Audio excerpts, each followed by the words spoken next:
Hello, everyone, and welcome to Dice Roll, the Queerest Pathfinder Podcast on planet. We ask hard questions like, why hasn't Golarion turned into a vegan, meatless society? Because meat good. Okay, but here's the thing. We have confirmed that as of, in the Lost Omens Travels Guide, they confirmed the amount of people in Golarion who can use magic, and it is 20% of the population. That's 1 in 5 people, right? Yeah. Create food and drink is not a hard spell to cast. It's like level 1. Here's the thing. Yeah? There will always be cultures and there will always be places where hunting or like specific foods are like important. And create food and drink is good, but there's also the process of like cooking. Yeah, there's that nothing people like would a still want to hard-earned, do. like well-cooked meal. Also, it's 1 in 5 people that can do magic and like choose to do that. You have to understand that is a choice that you want to have. Not that always. spell. A lot of it is also people who are just born with it in their blood. I'm saying choose to actually do the spell or use it and learn it. Like, I have come to a conclusion from this hard question. This was actually a psyop. I wanted to test a hypothesis, and I was right. You are all in Big Meat's pocket. I'm Filipino. Yeah. I eat pork. What do you want from me? Listen, I'm sorry that I'm Filipino and Latino. I'm sorry that meat's fucking good. And I'm sorry that I'm gonna eat the hell out of the lumpia that my friends bring. Making it a race issue once again. I'm sorry that I'll my do it favorite fucking Filipino food is sisig, okay? Like, Jesus. I'm just gay and I love meat, baby. Maybe you mine guys is- should try just eating a hearty diet of potatoes with every meal. Potatoes are good.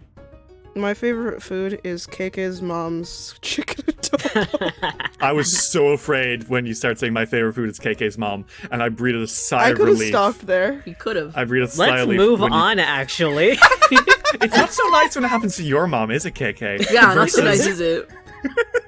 Not so great, not so funny, not so... Why are you guys making it out to be like I'm the one that does the your mom jokes? Would we like to play some Pathfinder? Yeah. This is Okay. false advertising of my character. Fuck every single one of you. Hey, I didn't do anything. Previously in Fists of the Ruby Phoenix, our heroes were cornered by deadly enemies. Devil's Jews returned from the grave as Jiangxi. It seems that something transformed these hapless K-pop band, into murderous vampires. And they have no recollection of who did it, except that they seem vaguely familiar in their now hazy memories. Our heroes had them locked away with the Golden League, not wanting to potentially alert authorities that something was a fuck, and went on to fight in the quarterfinals of the Ruby Phoenix tournament, which is to say, they fished. They did fishing. It was a fishing minigame, and everyone laughed because everyone loves my fishing minigame jokes. It was really good. It was a pretty good joke. We didn't get TPK'd. That's the important part. You didn't get TBK'd. You did beat the shit. Did we heal your trauma? Your fishing trauma? I feel a little less terrified to go... I can go into the water again, you know? Oh my god. Following this, however, we watched the final teams enter the semi-finals. The Biting Roses and Tino's Toughest, with Steps of the Sun being eliminated alongside the Arms of Balance. It's not fair. Life isn't fair. So, we're actually going to hop into character directly afterwards. Okay. Okay, starting with you, Masami. My question is, what do you do following the tournament itself? By now, Chuji has gone home, but other people are celebrating, going out into the streets, unwinding. Sanku has gone off and is just messing around with Lolo, enjoying the fireworks. What are you doing right now? Yeah, I think they're just kind of walking around. No set destination. They're just walking, looking at all the festivities. Okay. I think you are kind of like... You're like making your way through the streets. Fireworks erupt in the night, but I don't know that you're necessarily paying much attention to the fireworks. No. Would it be fair to say that you're like keeping your eyes peeled? Yes, they have picked up the habit of looking over their shoulder every so often. You haven't seen anything, which in itself is worse, because that just means that that person tailing you is actually doing a good job right now. Like, I think at one point, the closest thing that you see, like for a moment you're like, oh shit, there he is, and it's a fucking moth, and you're like, okay, cool. Eventually, as you're like walking around the main street, you feel a hand on your shoulder, and before you can turn around and plunge a dagger into the assailant's throat, you see that it is a familiar face. It is Sunita Gupta, the Sylph member of the Arms of Balance, who is just kind of smiling broadly at you. And with Sunita is Artis Rodrivan of the Biting Roses. Sunita kind of smiles and says, Masami, I thought it was you. Hello. Hi. Hello. How are you guys enjoying the festivities? Artis he splays his hands out a bit and says, it truly is nothing like what we have at home. We have our celebrations, of course, but they all take place during the day with the sun beaming down, and I could go on for hours about it, but this is magnificent. Have you been to many of these kind of celebrations in your time, Masami? Many, actually. There are times where I'd actually sneak out to be a part of it. Sunita kind of laughs and says, oh, you sly oh, well. I mean, as their tails like swish behind them. You're not wrong. Sunita smiles and says, do you want a drink?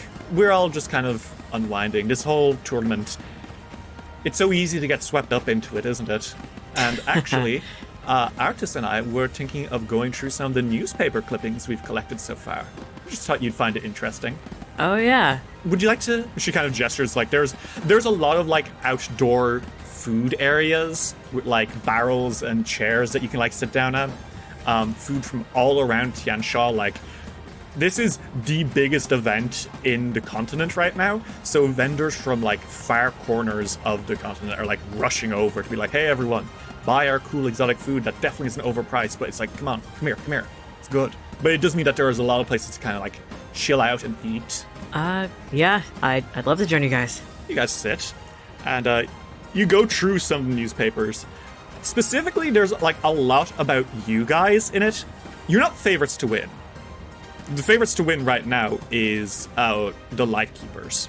The newspapers are painting them as some of them as charming rogues who are willing to do what it takes to win, and have like kind of cunning battle strategies that'll get them through any situation. Others are, painting them as, I guess the best way of putting it is like the heel in a wrestling tournament. Like, oh, the villains, those guys, they're jerks. But like in a loving way. I see.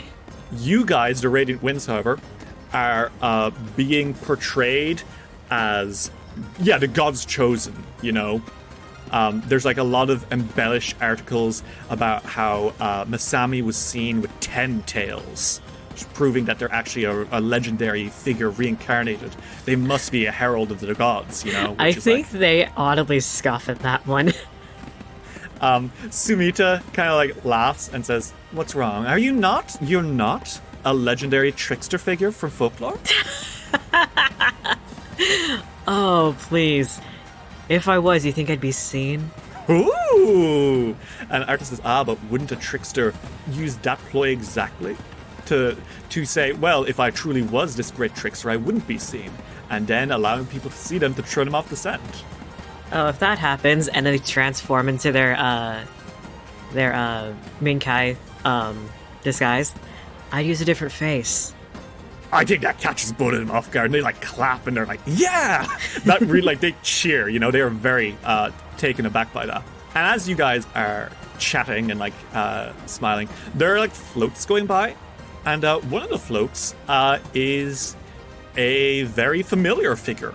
Mm-hmm. You hear it before it arrives. It's a massive float that is made to look like a mountain. And twirling around the mountain are these enchanted paper dragons. At least at first you think they're enchanted, before you realize that these paper dragons are actually costumes. Costumes that have been affixed to some air sprites. And the person atop this thing playing the music is none other than Master Razu, the Tengu. He was the weird one. Do you remember? Yeah. At the opera house? Yeah, the one who wouldn't move from the portal. Yeah, he was just like, that's weird. His music is astonishingly beautiful as he passes by. And I think as he's going, Sunita's like, oh, Masami, look, it's your friend. What? Oh, right. Artis looks between you guys as, your friend? Did you hear about the incident at the opera house? Artis, I think, blinks slowly, like, oh god, what now? And he says, what? No, the only incident I heard of was, well, you know. And I think he looks away for a moment. He, like, looks at Sunita, then he looks back at you, and they're like, you know what I'm talking about. Right. Well, the night that my team, the Lightkeepers, and the Arms of Balance were invited to one of his concerts at the Opera House. There was a portal that appeared right behind him. There was a lot of magic in the area that potentially clashed together. And a wind elemental just sprung out. I think Artis's face scrunches up a little bit and says, that is weird. But why is he your friend exactly? Because I was the first one to jump from the balcony to push him out of the way, or tell him to at least get away from the portal. And as Sunita smiles, and Master Razu, musical genius that he is, was all over Masami at the end. He was asking questions like, what's your name? And that was it. You know, stuff of legends. A friendship for the ages, she kind of teases. Oh god, was that another newspaper clipping? Oh no, that's just me speculating. Oh god. He's not really the talkative type from what I've heard, so him taking an interest in you was certainly amusing, shall we say. But, I guess. would you like to look through some of these newspaper clippings about the incident, just for fun? Sure. She, like, starts, like, flicking through, like, a few older papers. It seems like she specifically brought this today, as a... Maybe... Do you want to make a perception check? Oh boy. Sure.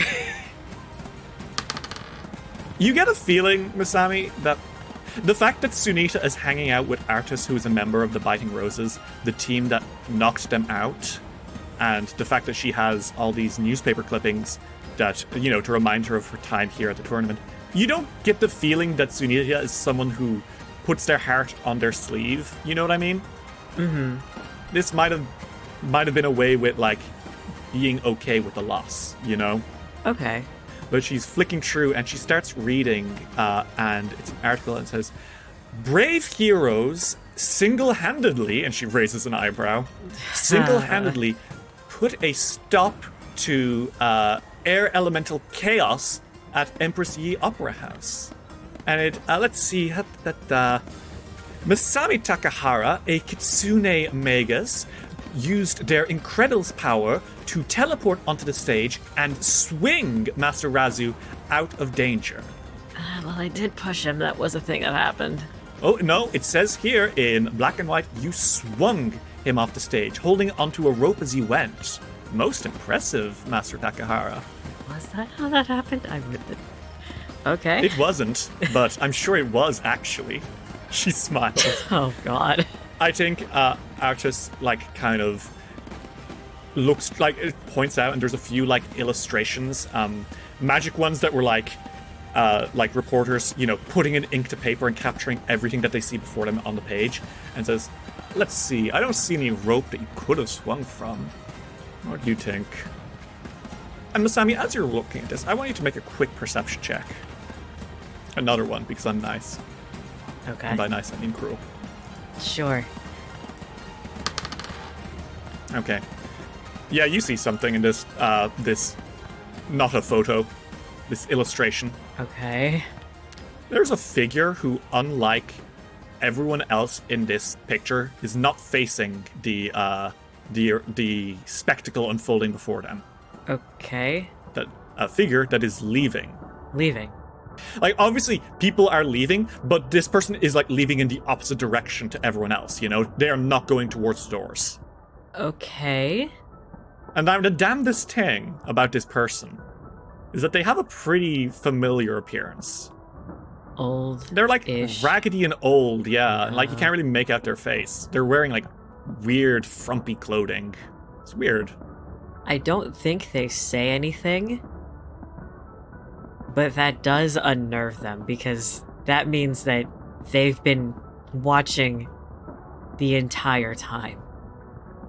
Okay. Do you have, like, any reaction at all? Would the others pick up on this, or are you... They would need to make a perception check, probably. I don't think they're actively looking for it, so I don't think they're actively going to. Okay. In fact, I would like you, if anything, to make a deception check against their perception DCs. Okay. Okay. Sunita doesn't see shit. Sunita is just laughing and, like, pointing out and says, "Oh, and it says that Master Chuji used a blinding light attack to destroy the air elemental." Now, that doesn't sound exactly like what happened. Oh, yeah. Artus, however, looks at you. Artus, like, narrows his eyes for a moment, and he makes a, "You okay?" It's like he quirks his eyebrow up at you in a way that you can read of, like, "Hey, are you good?" I think as Sunita's just, like, going over the clipping, Masami locks eyes with them and looks directly at the figure that they were shocked to see and looks back at him. He looks a little confused, but he clears his throat and says, "Sunita, would you be able to actually pick up a few more drinks for Master Takahara and I?" And Sunita says, "Get it yourself." And says, "No, you get it. I got the last one." And Sunita rolls her eyes and says, "Fine, okay. Give me 2 minutes. Do either of you have a preference for what you'd like?" What is Masami's drink order? Let's go. Straight Tian whiskey. She nods, respectable. He shakes his head and says, "Water." I said, "What the Fine." Hydro homie. She gets up and she leaves. And the moment that she's turned her back, he leans forward and says, "What's wrong? You don't look pleased suddenly." They point at the newspaper towards that person. Mm-hmm. His eyes go down and then his eyes widen and he says, "Oh, shit." I noticed them looking at us the last time we were all out drinking, all of us. It Okay, was... so you've seen him too. Two? What do you mean? I've seen this man Where? on Danger Island. What? It was in the middle of the night. After we had a series of particularly strenuous fights, we saw this guy just in the middle of the night. What, was he watching you too, or...? Yes. Well, I just assumed it was another competitor trying to freak us out. I haven't seen... Maybe that's all it is? Why is he in this illustration? Right now I'm thinking maybe they're trying to keep tabs on all of the teams, because... But they wouldn't have known in advance who was going to get in. Surely, right? I guess they were just trying to narrow down who would be the winners and who would not be continuing. But why would they be interested in that? What does that have to do with ninjas? The thing is, I don't even know if they're even a part of that part. What do you mean? Who else would they be a part of? You remember Devil's News? Yes, unfortunately. Well, they came back as Jiangxi. What? Yeah. Strong ones too. How did they do... Okay, first question. What does Jiangxi? Vampire? Tian vampire? Oh. Okay. They told us, because we were able to capture them, they told us that they were just gonna be fine with fucking becoming prison stars. And then a portal opened. They were taken by someone that they knew. Then they said that they were in extreme pain. And the next thing they knew, they woke up as Jiangxi, and their only desire was to take my team down. how on earth does that make... And as he's saying that, suddenly, okay, water and whiskey, and Sunita sits down, and Arthur straightens up and looks at you. Masami takes the whiskey very graciously. Thanks, Sunita. And Sunita looks at you and says, were you in the middle of something? Masami looks at Artress to see if they should say anything. I think Artus pauses and shakes his head and says, no, we were just catching up a little bit. We can talk more about it later, though, I'm sure. Yeah. He nods, and the two of you hang out, and honestly, the rest of the going through the newspapers is really fun. You see, Tino's Toughest have cultivated people who are, really into Tino's Toughest, specifically, wishing that Tino was their dad. People who are, starting to get into Arcadian culture because of how cool biting roses are. It's entertaining, it's amusing. And Masami, at the back of your head, through it all, you can't help but worry about who the fuck this person is and why they've been here since Danger Island. Like, good place to end the scene with you? Sure, yeah, fine, cool. Hey, I heard you were a little paranoid, Masami, so I just decided to fucking dump more on your plate. Traumatize them more, why don't you? So, I think we're actually going to go now to the morning. Chuji. How are you doing this fine Fire Day morning? Masami came home and probably filled you in on, holy fuck, that guy's been following us since fucking Danger Island. Yeah. Which, surely was an experience. Kind of fucked. I don't know. That definitely makes them nervous, but they've been on edge since yesterday. As you kind of come out from your room, and I think maybe you're getting ready to do your stretches, but almost as soon as you leave your room, there is a knock on the door. Chuji stretches a little bit, their back cracks, they go to answer the door in their pajamas. Well, the door opens, and standing outside is none other than Junxiu of the Steps of the Sun. And she claps her hands and then bows for you, says, Master Chuji, hello! Oh, hey? Hi, I hope you're doing well. Yeah, how are you guys? You know what, we're doing excellent. She smiles. And it's a smile of man, we're doing excellent. Yeah. But she says, I hope it's not too early in the morning, but I was waiting patiently outside until I saw some the movement in your room to say you're up and ready. Are you busy right now? Chuji kind of looks behind them, seeing Masami and Senku kind of doing their own thing, and they kind of shrug and they're like, Not really. What's up? Is Shen okay? Do you know, I'd like to say yes, actually. But speaking of the man himself, Lord Liang has asked that I seek you out and invite you over first thing. And he was very, very insistent on it being this early in the morning. So I apologize for disrupting your routine. Oh, he asked for me specifically? Yes. He talked about quite a lot last night and today, and is very insistent that you come, so I hope you won't send me home empty-handed. they cough into their hand and they're like, I just, give me a second, okay? Of course, I'll wait outside to take all the time you need. And she takes a single step back. As Juji kind of closes the door, Junxiu turns and looks at you, Masami says, good morning. They do they do the hello nod, the one where you just point your chin out and go, morning.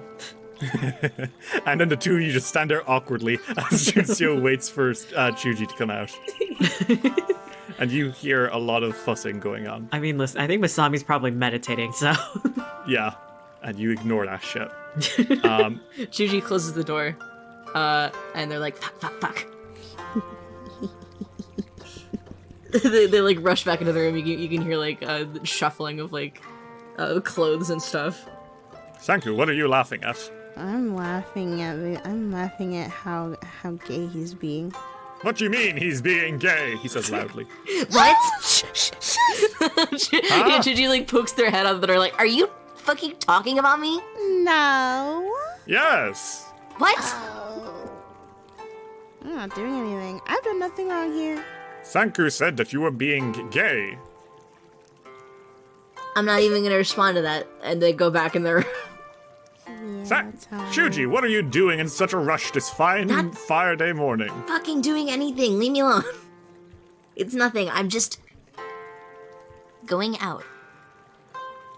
And they like come out there and like honestly the regular fit.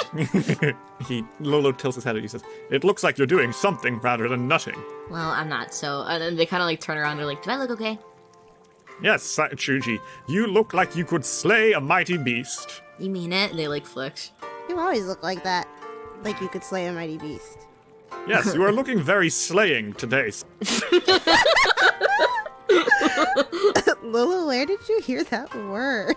It's like that.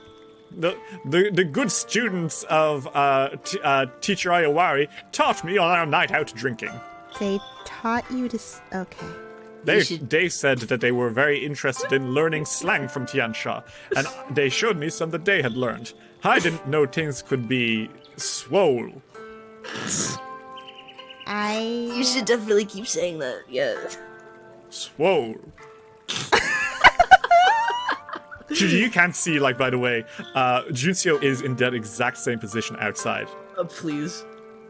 She like leans a little bit to see if they're coming out. Oh god. They like check themselves in the mirror. They're like, Have fun on your date. I'm not...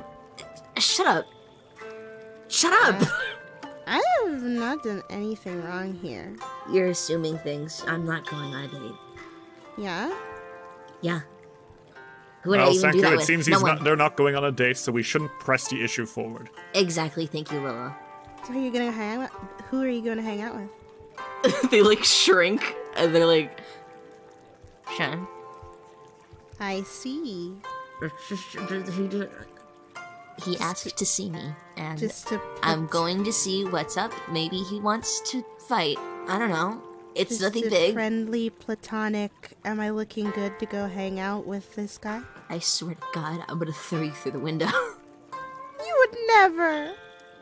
That would Keep not leave a pressing it, good I just impression might. on the Ruby Phoenix. She's... Oh my God, I'm not gonna... Shuji, would you mind a word of advice from an old dragon? What? Advice for what? What do I need advice for? I don't think hanging out with this man is going to win you any points in impressing the Ruby Phoenix. I'm leaving Jealousy right is now. not a good motivator. Jealousy? Jealousy? Well, I'm just saying, Master Shuji, that if you wish to win the Ruby Phoenix's heart, as we have clearly defined by now is your goal, Oh. That's never been my goal. Goodness. don't break her heart. You know what? I'm out. Bye. I'll see you guys in a few fucking hours. Have a good time. yeah, Remember whatever. that today is the semi-finals and we're going to be fighting the Mighty Morphers. Leave. Junseo claps her hands together and says, I was able to hear all of that, just so you are aware. Oh my God, I'm sorry. It's alright. But I did just feel you should know that for the sake of privacy. That the walls are not very... The walls here are tin, Yeah, thanks. I'm piecing that Master together. Shuji.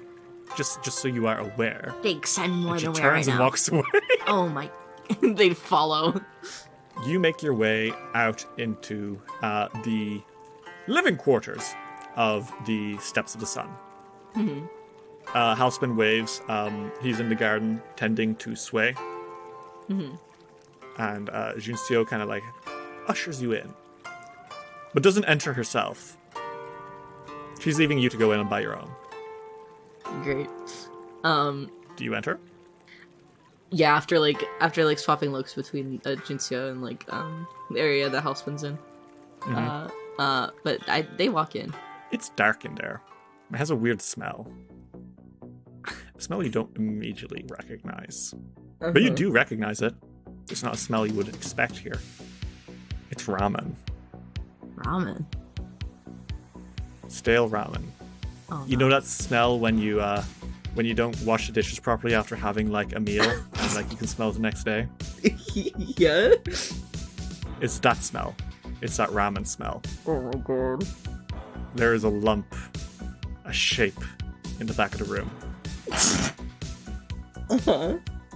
It is not the figure that you have come to know as Liang Shen. Liang Shen is graceful, clean, sharp as a knife. Mm-hmm. The figure you see not standing, sitting, slumped, legs kind of like all over the shop, back to the wall, and hair not down but actually in a long ponytail is Liang Shen. And horror of horrors, he's wearing sweatpants. Oh my god. It's real. Sweatpants Shen is real. Oh my god. He wears like a tank top, and they're not literally sweatpants because they do not exist in a fancy world. But these are like, he's wearing pants, you know. Yeah, they're like not the like equivalent. Yeah, they're not like elegant either. These are like Comfy. Yeah, very much so. Loungewear. This is not the wear that Liang Shen would let any fucking buddy see ever. This is a fucking guy who has not showered yet. And he stands up. And as he kind of looms, looking at you from across the room, suddenly imposing, even though he is this kind of like, not unpolished state, we'll say. Mm-hmm. He looks at you, Chuji, and he points as, fight me. Fight me. Now? Wait, hold on. Are you okay? That's you, right? Shen? If you're going to be a little prick about it, I'm going to throw you out. Wait, no. They like put their hands up and they're like, I'd love to. Wow. What do you mean, wow? I said if you're going to be a sanctimonious little prick about it, I'm going to have Sway eat you. That's No, new. wait. He didn't say that before. That's new. Holy shit, man. Wow. Yeah, sure. Let's fight. Do you need help picking up? Sorry? He raises an eyebrow. like Chuji's like peering like behind him at like the mess that this room is. This is one night's mess, I would say. I know, that's why it's so like shocking almost. He rolls his eyes and says, is it unbelievable that I would let loose once in a while? Isn't this the kind of thing you want me to do, Shuji? I mean, no, yeah, like that's totally healthy and great that you are letting loose. Good, I'm glad we're on the same page. Yeah, it's just I didn't expect this out of you. Not in like a bad way. Like I mean, you look great. I mean, you look different. Different how? He like puts his hands on his hips. I've never seen you in regular Different clothes. good or different bad? Neutral? He seems assuaged by the answer. He folds hands. It's not bad. It's still you, and you're good. He doesn't say anything. He takes a moment. Then he breezes past that and he says, yesterday, you said something when we were talking. Yeah? You said that if I should think about anything, it's about how I wasn't able to keep my promise. Oh, hey, I was just... Don't be, like, too beat up He about walks it. over to you as you're trying to make excuses, and he puts a hand, and he kind of, like, catches you by the face. Like, he's got, like, one finger on one cheek and the other on the other, and he's holding you, stopping you from speaking. Hot. Okay, you have problems. But he is holding you by the face, and he, like, interrupts you like that, and he says, I don't break my promises. Got it. He lets go of your face. And he says, obviously, Steps of the Sun cannot win. Right. Sorry. However, shut up. Don't do that. Okay, However, got it. he breezes on again. And he kind of this is the second time you've been able to get a good look at his musculature. Goddamn. Goddamn. Like, carved pearl, you know? Mm-hmm. And he puts his hands on his hips and says, however, you are the reason we lost. I see that now. What? That your team knocked us out. And I wasn't able to recover my confidence for the next round. And that's why we were eliminated. So, it is your fault that we were eliminated. I mean, we were gonna win anyways, but I mean, hey, if I can trip you up that much, and they put their hands on Shut your up. hips. Okay, sorry. I'm sorry. No, don't apologize. That makes it worse. I'm sorry. Wait, I'm fine. Stop it. He puts his hands on his face. And he pulls them down and he... The only thing to do about this situation is to make sure that our place is not one of that went in vain. For you to lose now would be the ultimate humiliation. That would be pretty humiliating, huh? Thank you, Chuji, for Wait, agreeing. I didn't. I mean, I'm just agree. I'm sorry. Wait, fuck. Wait, hold on. Every time you open your mouth, you take one step closer towards being bone meal for Sway's food. Like, damn it, before he was just talking about feeding you to Sway, now you're just bone meal? Why am I losing rank in food? Do you want to be a higher rank in food? No, I don't want to be food at all. Then do as you're told.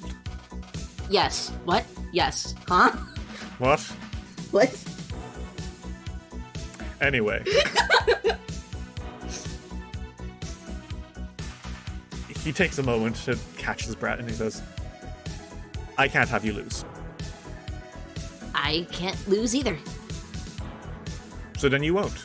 And I'm going to fight you. Okay. Here? I'm going to train you. These last 2 days, we're going to spar. We're going to keep you in check. Cool. I like that. Cool. Cool. Outside, Halspin and Junxiu are like leaning close to the walls and listening. Okay. Okay. Shen kind of drops into a martial stance. In the room? Yeah, in the room, in the Oh my middle of the God. room. Okay. And he says, are you ready? Oh my god, you mean here. Okay, yeah, and the Chuji gets into stroke flame stance. He pauses and says, no, you're right. No, this is a bad idea. Outside. Okay, yeah, I thought This so. is- I don't want to catch your place on fire, man. I forgot that you could do that. I totally can. Why do you have bags of gunpowder in martial arts? That can't be allowed. It is. It's actually very much allowed, and I can do whatever I want. That can't be a real martial arts thing. It is. You made that up. No, I didn't. No, what? No, you made it up. That's not real. Okay. Outside. Okay, whatever. Chuji walks outside. Their fists are embering. Now, what I want you to do is we're going to enter a micro duel. Okay. And it's going to be a first one to get hit type situation. Okay. So this is, do you remember that duel we did a while ago with just Masami? Yeah. We're going to do a micro version of that, like a very, very small one. Even minier. Where literally first hit, that's the winner. Okay. So roll me initiative. All right. 32. 32. Okay. He's going to get, he's going to strike at you with a war fan. And that is going to be a 42 to hit. Yeah, it hits. Shen rushes you, Chuji, and he fights with a lot of pent-up feelings. And the fight is fast, it's furious. We have Halspin calling out attacks and commentating, much to Shen's chagrin. But ultimately, he sweeps you off his feet and he points his sword at your throat and says, I won. Wow. You sure fucking did. Holy shit. You can point that away now. Get up. Okay. He takes his foot off your chest and takes a step back. We're going again. Okay. Roll initiative again, my friend. Oh my god. 34. Okay, Chuji, you go first. Chuji rushes towards Shen with a flurry of blows. Okay. 48 and a nat one. Well, the 48 is going to hit, and it's going to take him out. Okay. But I think the nat one also makes you beef on the floor next to him. Mm-hmm.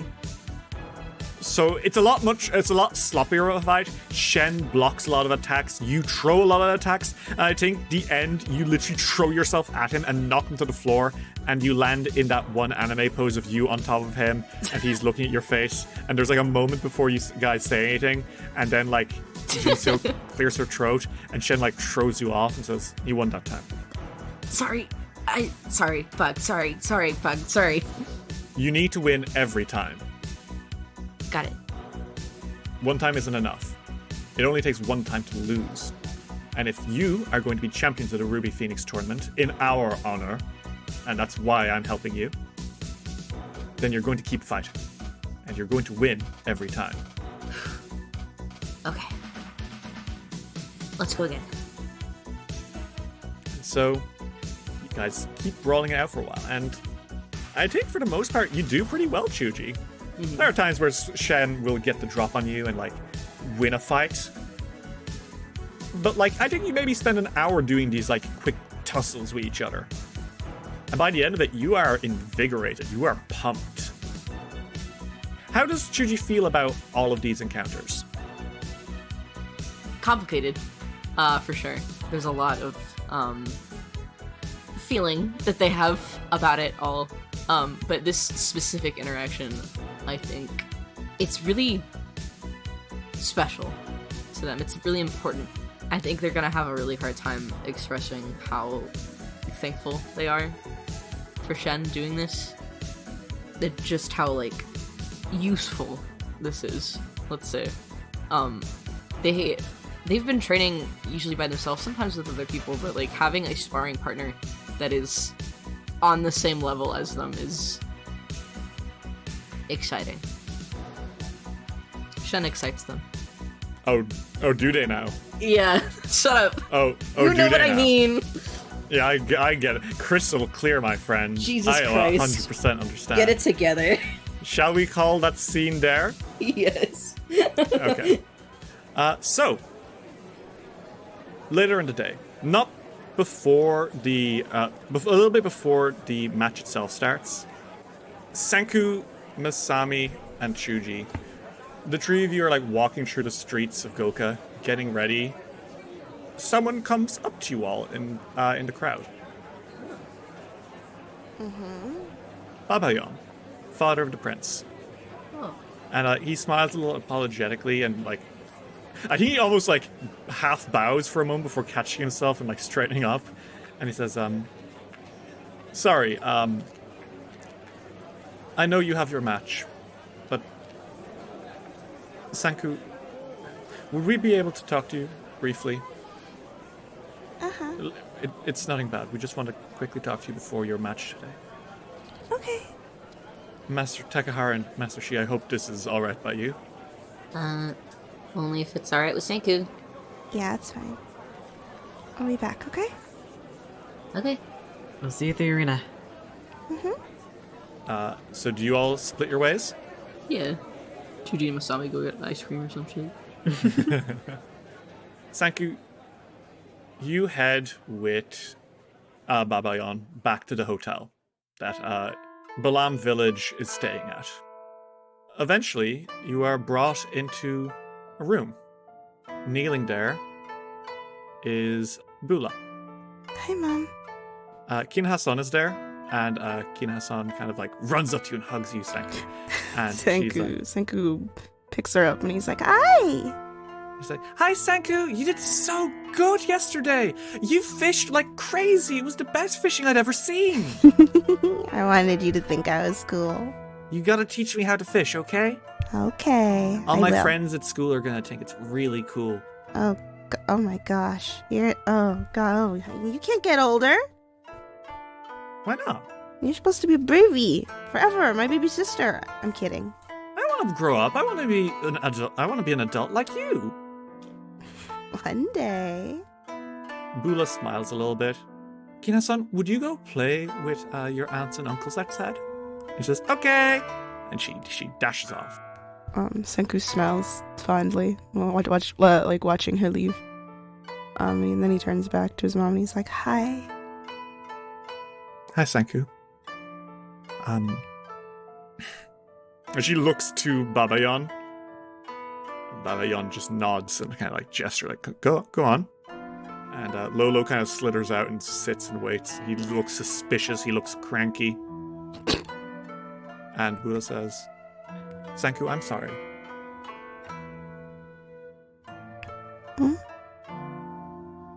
For everything.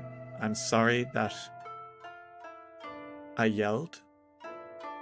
And I'm sorry that I said I would take you out of the tournament. But more than that, I'm sorry for how I made you feel.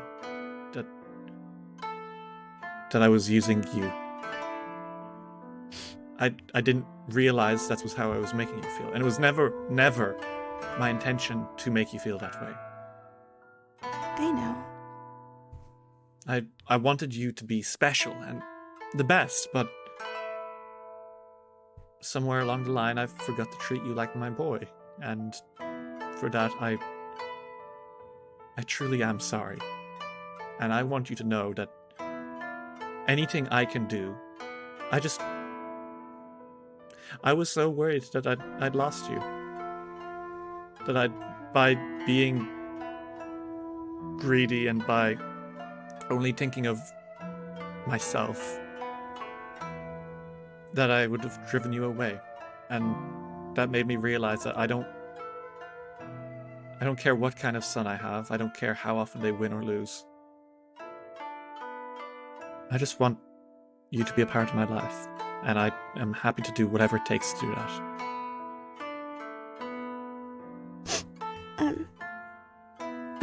I think he sort of sits with her. He's like, I know you didn't mean to. I never thought that you were doing anything because you meant to push me or anything. But I just felt like I had to make you proud by doing more and more. And if I didn't do enough, then I wasn't enough. I don't want you to think that, Sanku. I can't believe I ever made you feel that way. You've always been enough. That's why I fought the way I did, to make you see how special I thought you were. And I think Babayon speaks up and says, we made you feel that way. It wasn't just your mother. The whole village put a lot of pressure on you, and son, I am so sorry for that. I think both of them kind of bow, genuinely apologetically. You don't need to be so formal. I think they both almost look embarrassed as they get up then. You're my pants. I just wanted to make you happy. I just forgot that I needed to take care of myself to do that. And I just kept going.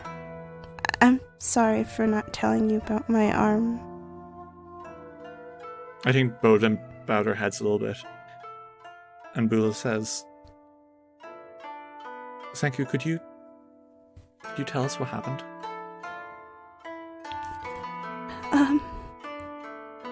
Yeah. And do you tell them? yeah. So we're going to do a flashback. Radiant Winds. It is a little over a year ago now. And you are traveling.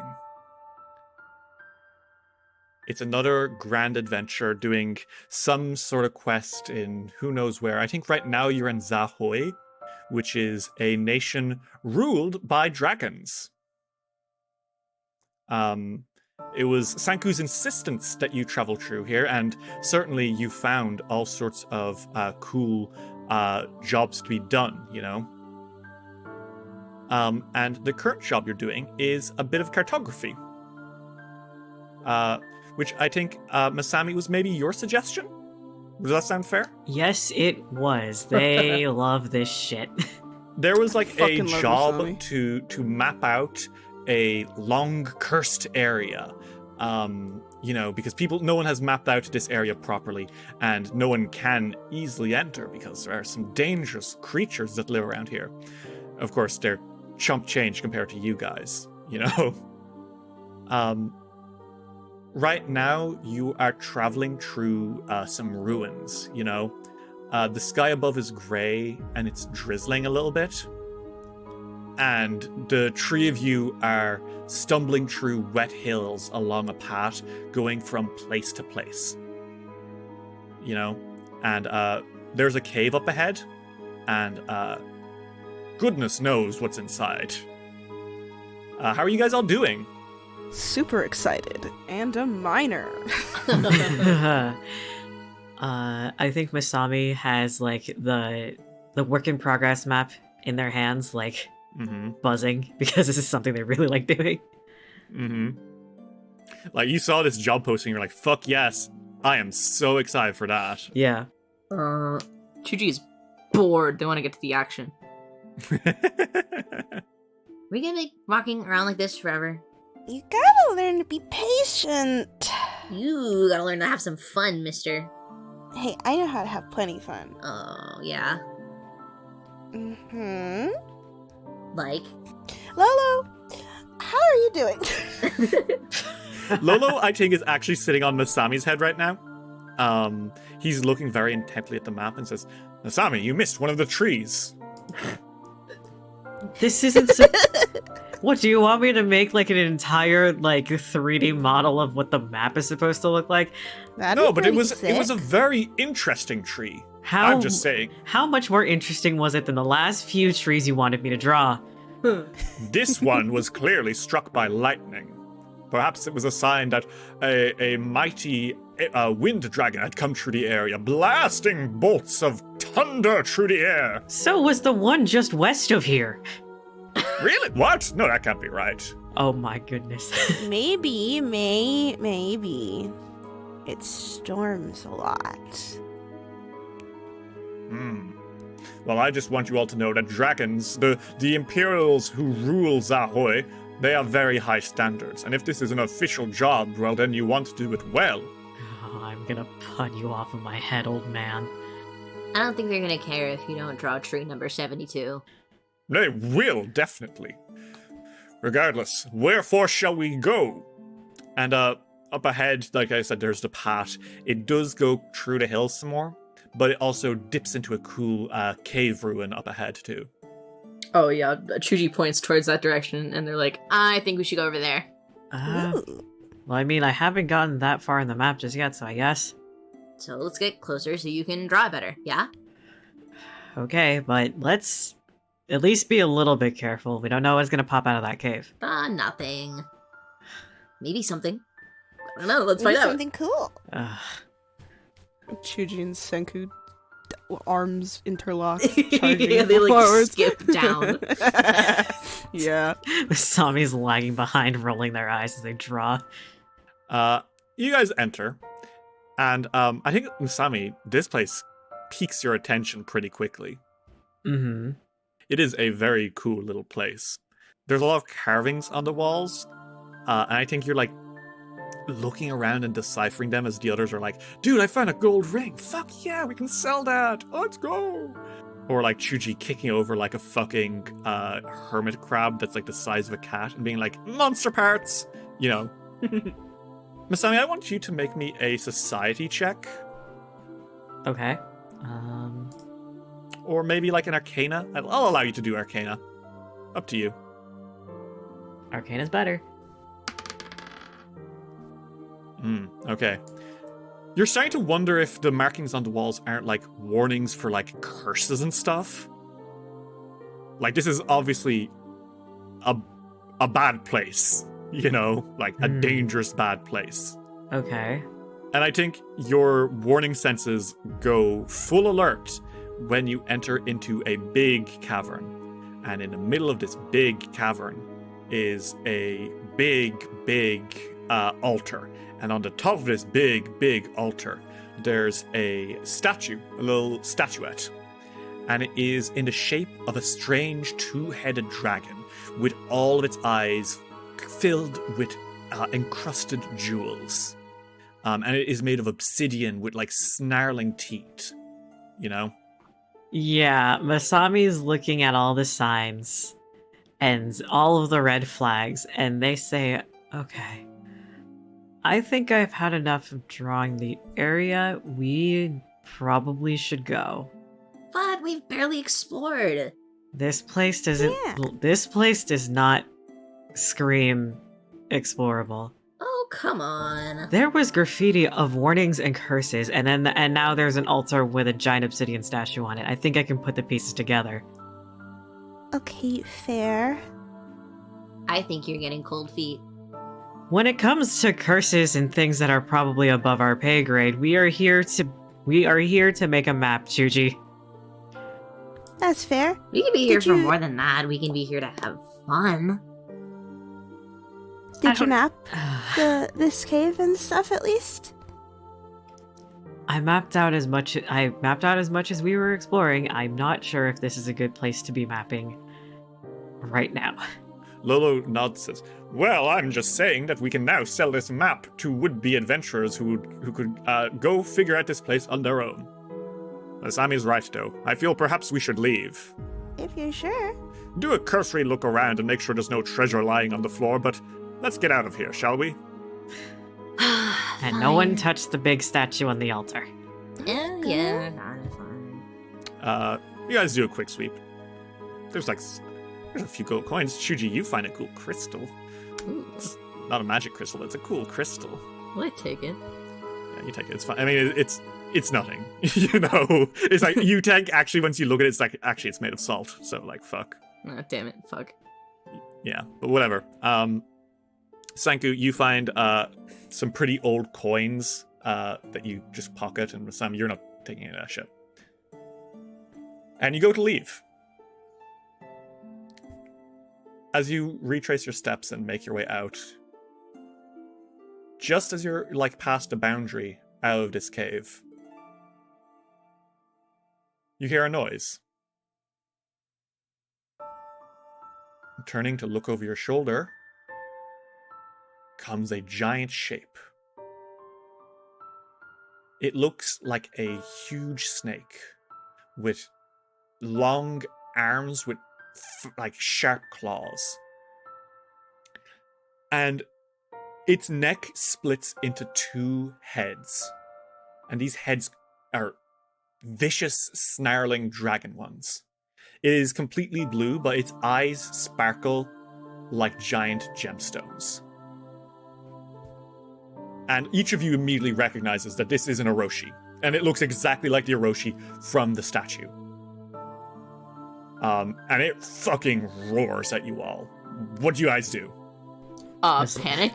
Masami is looking for the exit strategy. Senku's got his staff in his hands. Chuji gets into a fighting stance. I really don't know about that, you guys. Masami, we could beat it. I think as you're saying this, it's upon you. Oh god. And it swings a claw down at you, Chuji, and you, just by the hair of your chin, pull out of the way. Masami, you tried to pull the other two back out of here, but Sanku and Chuji seem to believe they can do this, which makes it all the more horrifying when you can't. It becomes extremely apparent that this thing is much too strong for you all. It bats Chuji against a wall, and there's like a loud crack as Chuji goes down in a pile. Sam, you teleport in and out of the way and try to land a few blows, but you can't even land one. It just moves too fast. Sanku, your spells completely and utterly do not hit it. Even the ones that, like, you are sure should work just explode harmlessly around this stud-eyed Orochi as it shrieks forward and clamps down around your arm. A claw presses down to your chest and pins you to the floor as he pushes you down and head pulls back. There's a sickening snap, and you lose your arm. You scream in agony, and for a moment it looks like it's coming down for more, but Lolo flies out of the way and bites onto the Oroshi's head. The Orochi roars and starts going after Lolo, giving Masami and Shuji enough time to run up to you. The last thing you see is Lolo flying away from the Orochi, and everything goes dark. You later found out that Lolo led the Orochi about a mile away from you all, taunting it and keeping it running before eventually he was popped by the dragon. We cut to maybe 20 minutes later. Sanku lies in bed, having just had the first treatments done on him by the local cleric, priestess of Tsukio, who was thankfully able to patch up the first of the wounds. But there must have been something in that dragon's bite, because no matter how many times she tries to cast regeneration, Sanku's arm isn't coming back. Shuji and Masami, the cleric debriefs you before leaving you to go into Sanku's room, where he lies on a little bed on the floor. Sanku's eyes flicker open, and Masami and Shuji, he turns and looks at you all. Fuck. Buddy, Where are we? we're in a nearby village. Shit. Did you beat him? They look back at Masami, and they're like grimacing. We all took some really, really bad hits there, but we had to rush to a cleric. We had no choice. We have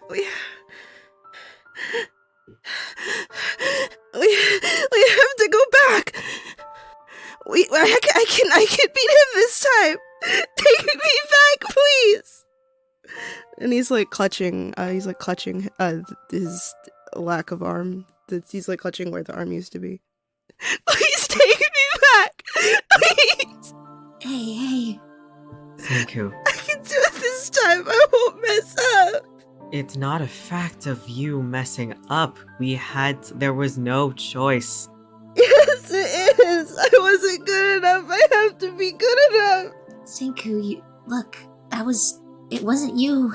Yes, it was. I'm supposed to be the best at magic, and I wasn't supposed to.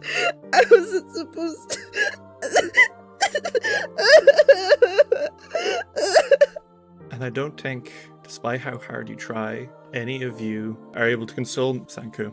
Lolo was popped during the fight, so he wasn't able to come down and help. And even when he comes back, Sanku won't stop asking for you all to go back and fight this thing one more time. Even though this time you wouldn't do any better, you would do worse. You wouldn't come out of it. Sanku spent days, weeks, months like that. And then one day he was just better. At the very least, that's how he portrayed it. Masami and Shuji, you both know that that's not the case. And every single time Sanku doesn't do as well as he thinks he can, both of you just see that boy in the bed screaming to be thrown back into the dragon's maw. How did the two of them deal with this? Not great. Not very good at all for Chuji. I think it's obvious by now, but they're not much of a feelings person. They're not really good at comforting people at all. I think they tried their best, but their best isn't fantastic. Masami has always at least prided themselves in making the best calls and trying to salvage the best situation out of anything. That hit them really hard to the point that they would try to circumvent any situation like that from happening ever again. Oh my god. They would pick the easier missions for the first few weeks. Maybe the first few months. They would go for anything that would make sure that both Chuji and Senku wouldn't have to go through something like that again. Oh my god. That's why they were so hesitant to tell them about their problems. That's why they didn't say anything, because if they got in over their heads and died, it would be on them. they didn't want to say anything because there wouldn't be a next time with the Oni's mask. They would just kill you. You wouldn't have an escape route.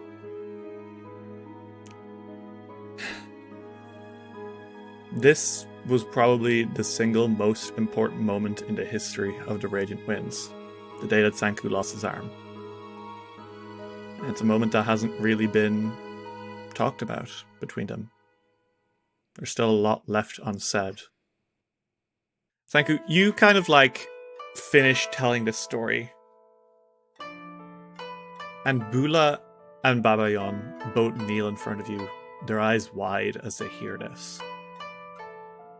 I think Bula very gently leans forward and she brings a hand to your face and says, "Oh, my Sanku. I'm so sorry." I didn't want you to think that I wasn't good enough. Babayon comes over and I think he sits beside you, Sanku, and he hugs you and he says, "Sanku,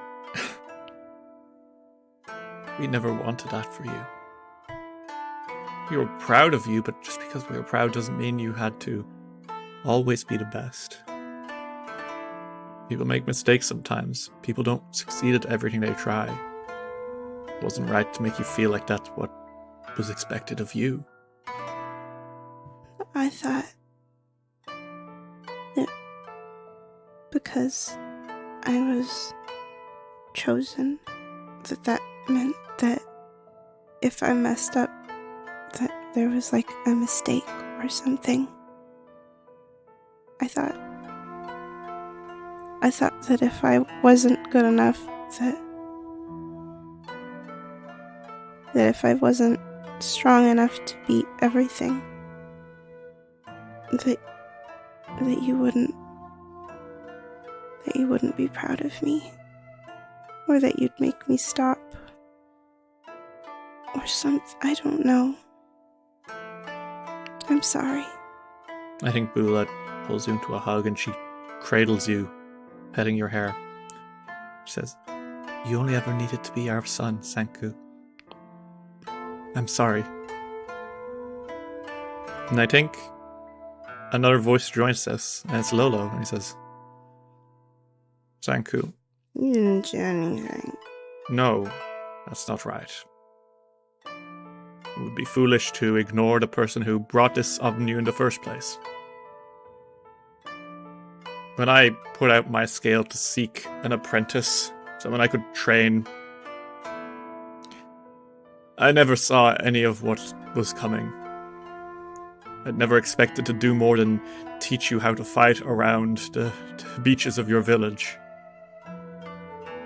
But I got greedy, and I thought I could show you how to do more.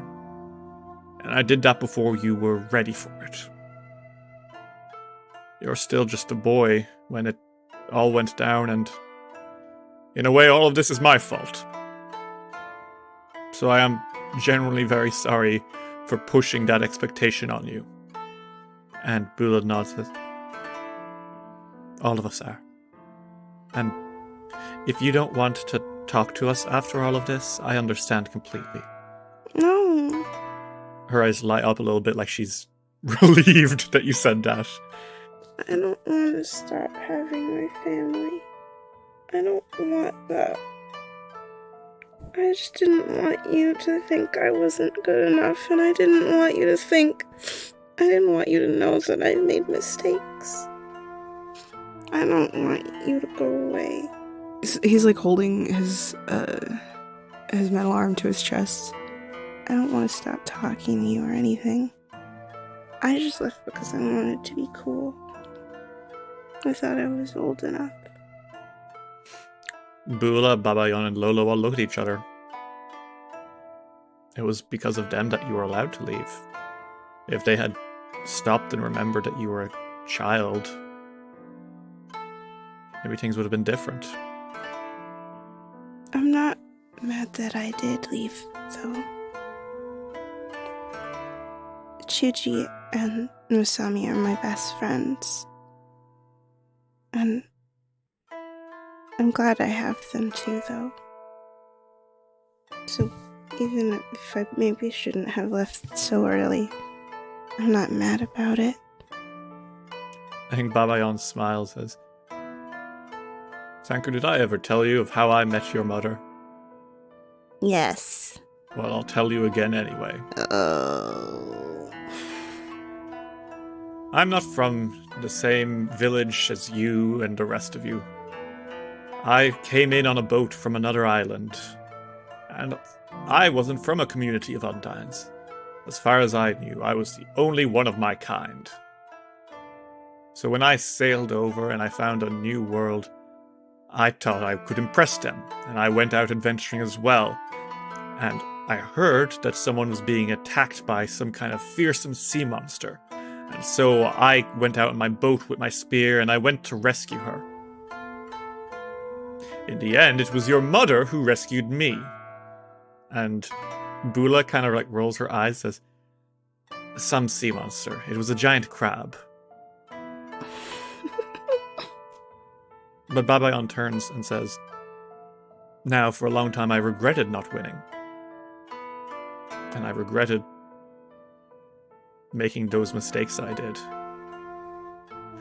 But I don't know if things would have been the same if I'd won.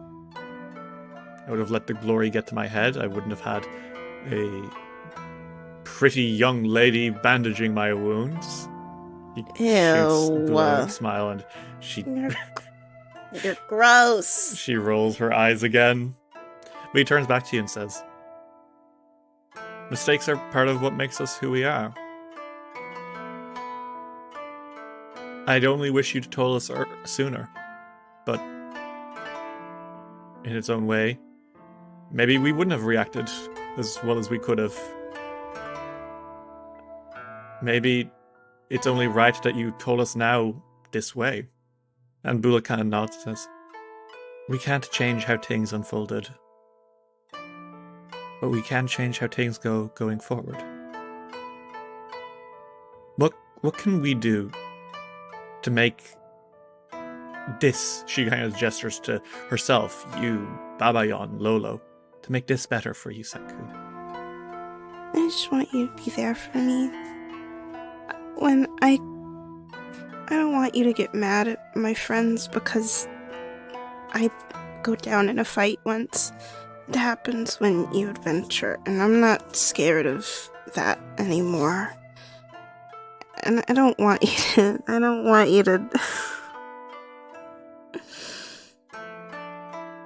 I don't want to get taken out of a tournament because it looks scary for a second. I just want you to be there. You don't need to follow me everywhere, don't worry. Bula looks away, almost ashamed.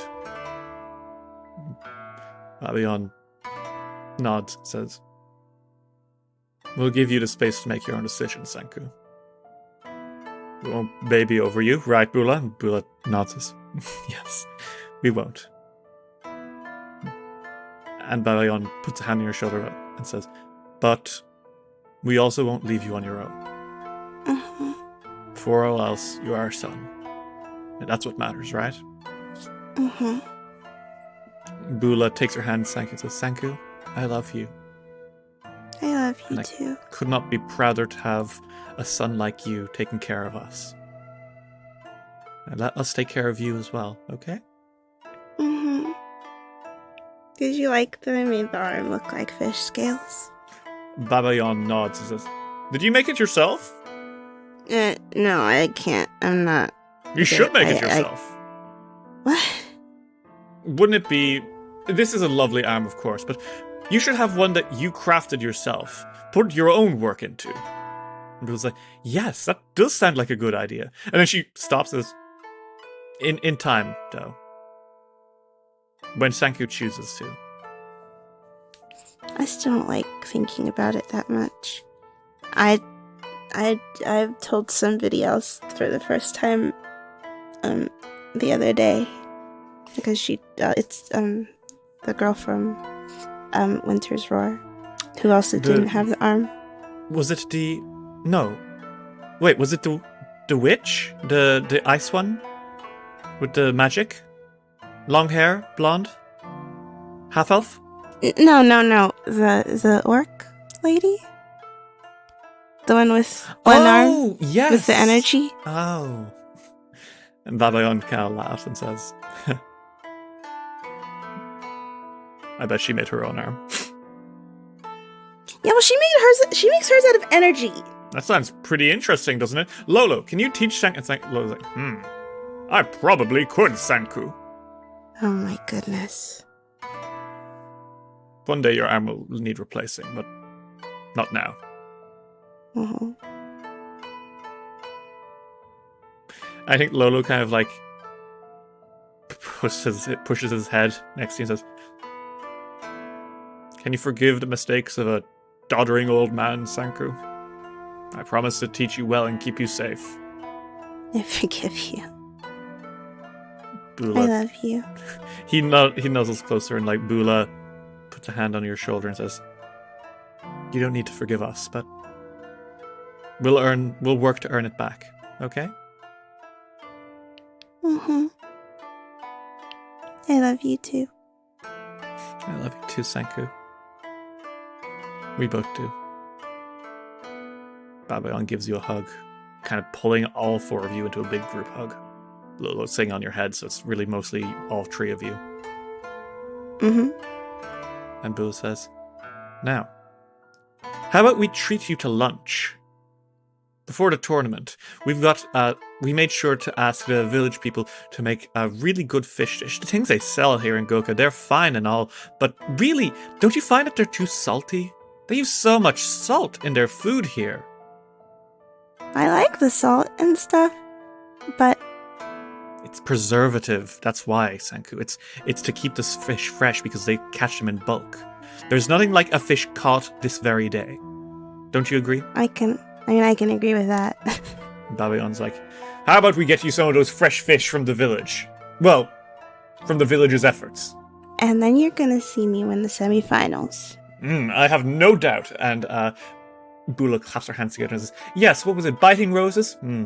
They didn't seem that impressive in the other matches. You've got this under control. They're my friends. They are talented fighters. I was very impressed by the ghost grasshopper, was it? I think it's Grandfather Mantis. She looks at Lolo. Yes, like that. Another one? Can she transform as well? Can she? Lolo shakes his head at you and says, no. Her grandfather is more of the spectral kind than the mighty patron kind. Oh, yeah. Now, let's go have some of that fish. I'm famished. You ate an hour ago. I'm famished, I said. So, Sanku, do you make your way out with your family and put the past behind you and look to the future? Mm-hmm. Okay. So, a few hours pass, and we see you, Sanku, rushing into the stadium. A little bit late because you can already hear Tagada Emi's voice booming from the outside as you scamper up to your seats to meet with the others. He's running with a piece of toast. It's actually a fish. He's running with a piece of sashimi in his mouth. Masami and Chuji, the two of you sit in your seats, and Sanku arrives midway through Tagada Emi's speech. Hi. Um, Sorry it took a little bit. I think Masami gives Sanku a once-over and quirks their eyebrow and goes, are you okay? Mm-hmm. I'll talk to you about it later instead of right before the tournament. But I'm okay right now. And Lolo on your shoulder says, he's going to show everyone that he's the greatest witch that's ever lived. That's true, I will. We're gonna kick ass today, okay? Mm-hmm. And indeed, heralding in the ass-kickery, Tagada Emi spins through the sky on the Nimbus. And she says, and for our first match of the day, we will have the Radiant Winds, those invincible champions of all that is good and righteous, versus the mysterious Biting Roses, hailing from across the waves in a land of mysticism and the occult. Who will come in to be our first finalists? Who will come in to be the ones who almost made it? Only time can tell. So everyone, hold on. The fight is about to start. And you're like, shit, okay, Sanku really arrived just in time. Do you guys want to scramble downstairs? Yeah, Get into your suits and get fighting? absolutely. Yeah. Okay. You guys, you fucking dash down. You maybe like skid down a rail or something, you know. Masami, you do cool parkour flip. You all eventually are standing in the center of the arena. And standing across from you are another team of three. Yalika Mulandez, Archus Rodrivan, and Lantondo. Yalika kind of bows a little bit, and she says, "Hi everyone. I genuinely did not think we would be able to fight each other. When we got knocked into the losers bracket, I was certain it would be the end, but I suppose it shows you to have some conviction, right?" And she kind of punches her hand together, and Shuji, you notice Tom on the outside. She learned. Aww. Arctus kind of like is pulling through some arrows, and I think he smiles at you, Masami, and says, "Certainly, this is going to be probably the most difficult fight we've had yet. But I hope you don't take any offense of it by when we knock you out of the tournament and enter the final ourselves, right?" And you guys were saying you don't have any confidence. And Lantondo spins some cards for you all, and he says, "Perhaps it would be nice for me to give you all a quick reading." And he flips one up. The Big Sky. Chaotic good card of strength. It represents a momentous change when the people of a nation are freed. That sounds to me like the underdogs are going to win. Don't you agree? And he flips that card away. Senku smiles and he's like, "You can try." Lolo's on your shoulder, Senku, and he kind of nuzzles against you. You can tell you're still a little shaken up, and he says, "Don't worry, Senku. We're going to win. You can show them what you've got, right? After all, you're the greatest student I've ever had. Aren't I the only student you've ever had? Let's get ready to fight." Uh-oh. Oh my goodness. And Tagada Emi kind of floats into the air and says, "All right, everyone. Now's the moment you've been waiting for. 3, 2, 1. Ready? Fight!" The fight begins. And as the fight starts, Lantondo flourishes some cards, Arcus points his bow and arrow, and Yarika gets into a stance, and from behind her comes the ghostly shape of a man with the arms and head of a mantis. And everyone, I want you all to roll initiative. Roll initiative. 35. 40. Okay, so top of the order is going to be Lantondo.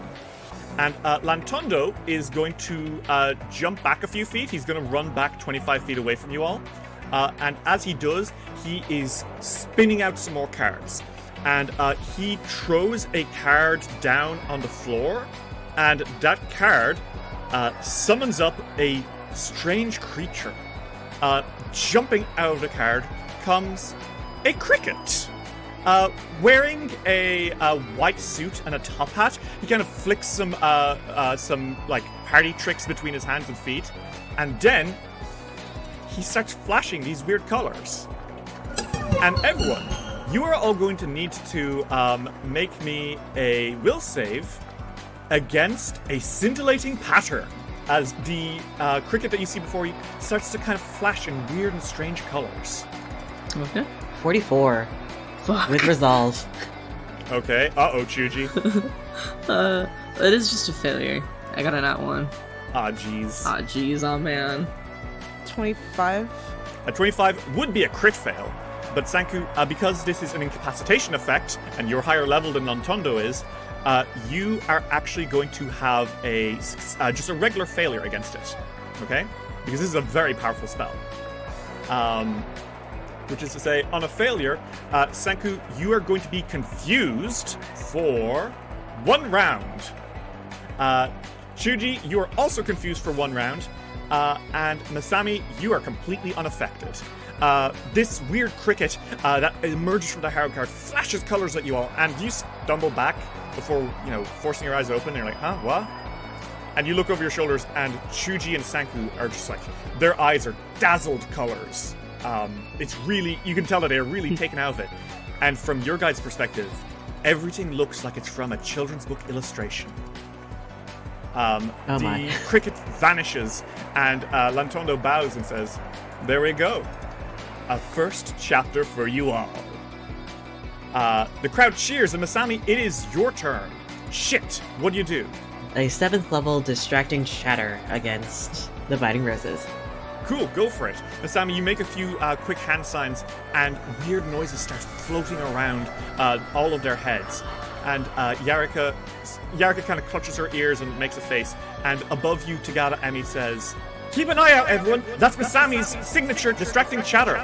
Will they be able to stop the spellcasters of the Biting Roses?" The answer is Artus gets a success. Yarika gets a nat 20. Oh my god. And Lantondo gets a success as well. But this is a very powerful spell, right? So this is still going to fuck him up even on a success. Right? Yes. So the duration, they still get affected, but the duration is a round. So they're going to be screwed up on their next turn, which sucks because these guys are very magic heavy. Yep. You see Yarika clutch her head and says, "Nice try. Come on, let's see you try something a little harder, shall we?" And Masami, is that you two? Was it one action left? Yes, they have an action left, and I need to see something. Ooh, okay. They're gonna go into Arcane Cascade. Mm-hmm. So they are going to deal. First of all, they're going to deal mental damage with every other hit, and Arcane Shroud. They go invisible. Yeah. Okay, Masami. You wink as this illusory arcane shroud appears above you, and then you just slip out of sight. You are gone.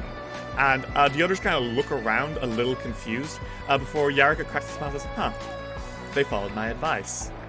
And that is going to be your turn, right? Yep. Okay. Artus points his longbow, and he is going to shoot at you, Chuji. Okay?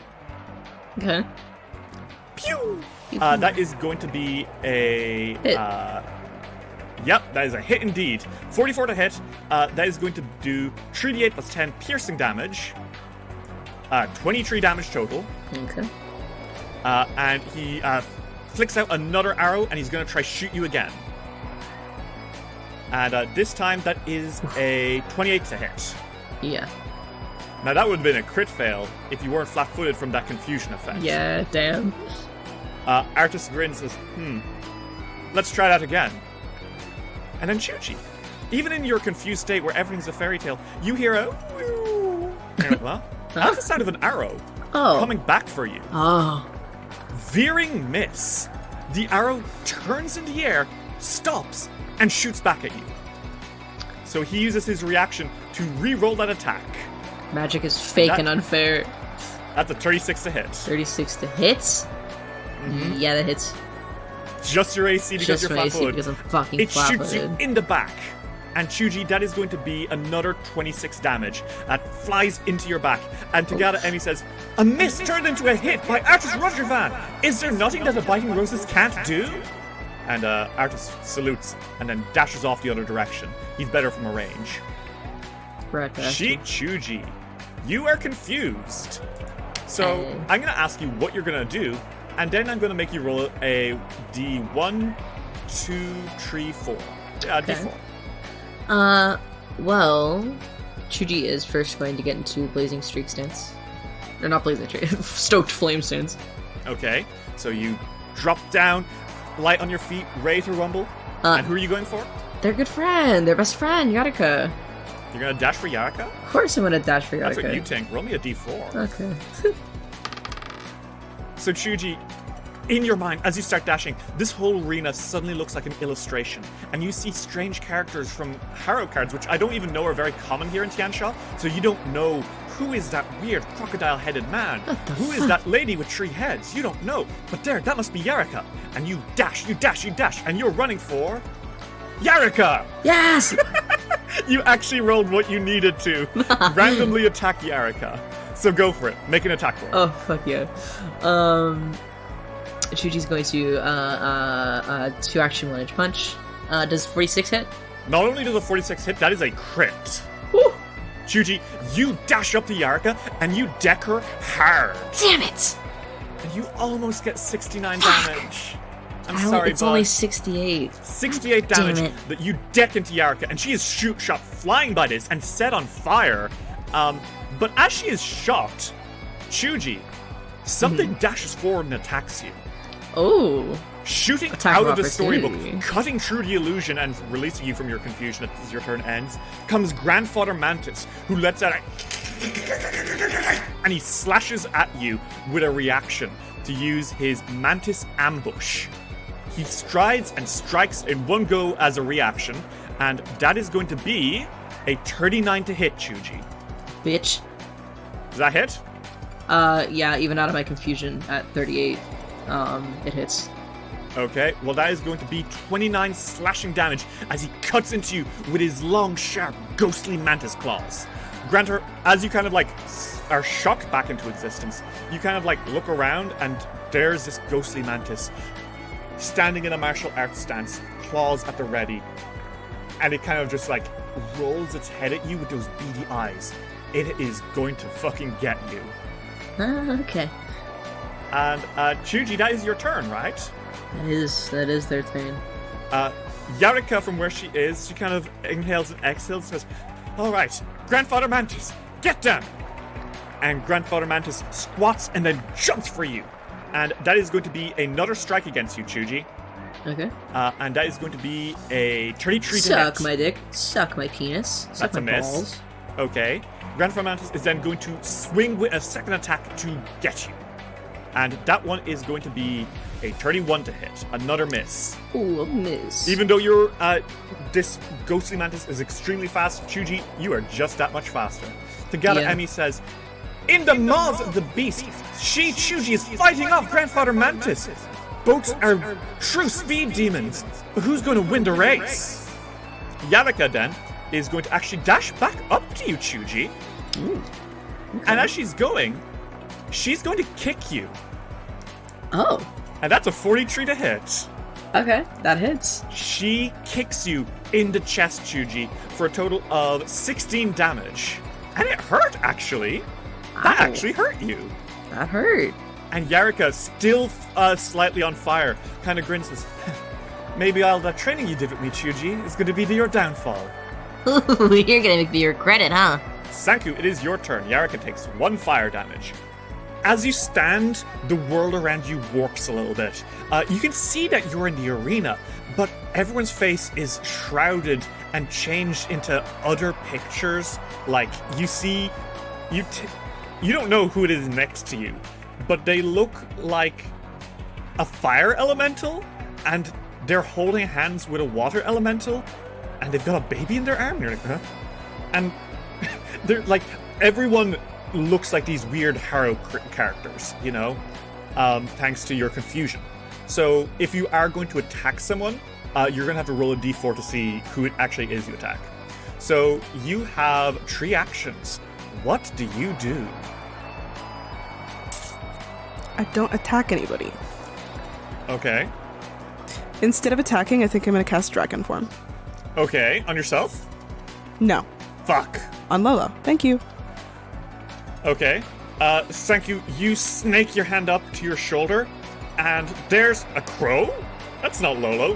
Whatever. It probably is Lolo. You throw Lolo down, and he kind of lands on the floor, and what do you do? He holds his staff out in front of him, pointing it towards Lolo, and I think when you cast Dragon Form, it's sort of like to bring a special interest into it. You know, during the last fight in the story mode of Splatoon 3. I think that's what it looks Yeah, like. like images of marine life surge through the air and warp into Lolo, and then BAM! Suddenly, a mighty unicorn. Oh, that can't be right. Senku looks disappointed because he has no idea that he's actually looking at a dragon. But he's like, I guess you could go fight Artus. And Lolo roars out, and he's completely fine, by the way. He wasn't like in the he wasn't cast with the cricket, you know. He roars and says, "I, Lolo Sedagat, will smite you all." Can I use my last action to give him actions? Yes, you can.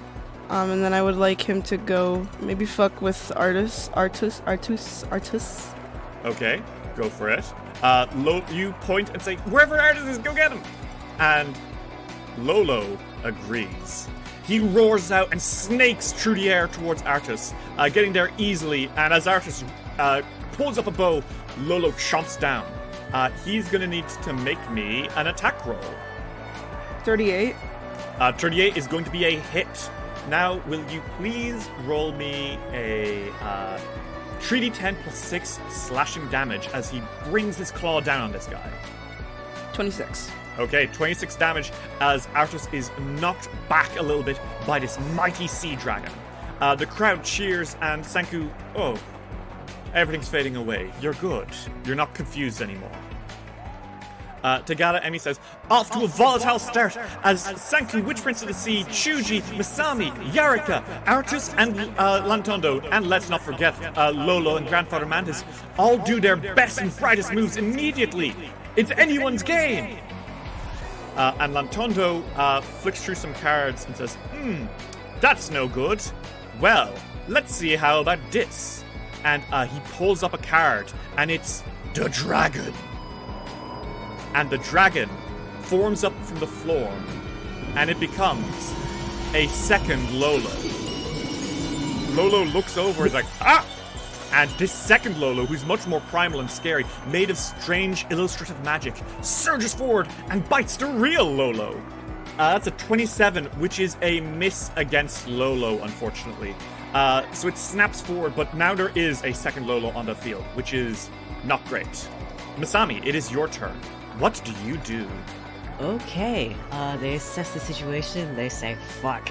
They're going to use their entire first action to get behind Yarika.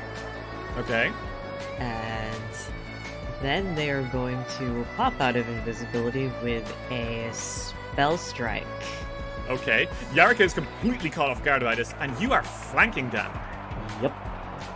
So, it's going to be... Oh, that's 43. A 43 is gonna be a crit, Masami, because they're flat-footed. That wouldn't be a crit if they weren't flat-footed. Cool. Roll me that damage as you jump out of nowhere and ninja strike into Yarika, and she lets out a ah! So the critical damage would be 52. Oh my god! What is the spell that you're using? Wait, is that not using the spell? That's not using the spell just yet. Oh my god. The spell that they're going to be using is, they're probably going to pull out the big stuff firsthand, and they're going to do a chain lightning. Oh no. So, first off, the damage, double 79. Masami, you appear and you knock the fuck out of them. And Yarika is stumbling backwards, barely holding on.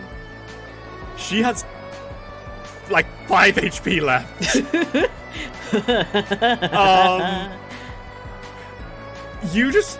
Oh my god. Yarika stumbles and lets out a pain of agony as you literally ninja strike and blast lightning into everyone. So, who are you going to next after Yarika? Who's that chain lightning flying to? Can I do the Lolo 2.0? Yeah, the Shadow Lolo? Absolutely. Yeah. Uh-oh, I really hope you didn't fuck over my Shadow Lolo. A 32? That's a fail. So how much damage is that to Shadow Lolo? 79.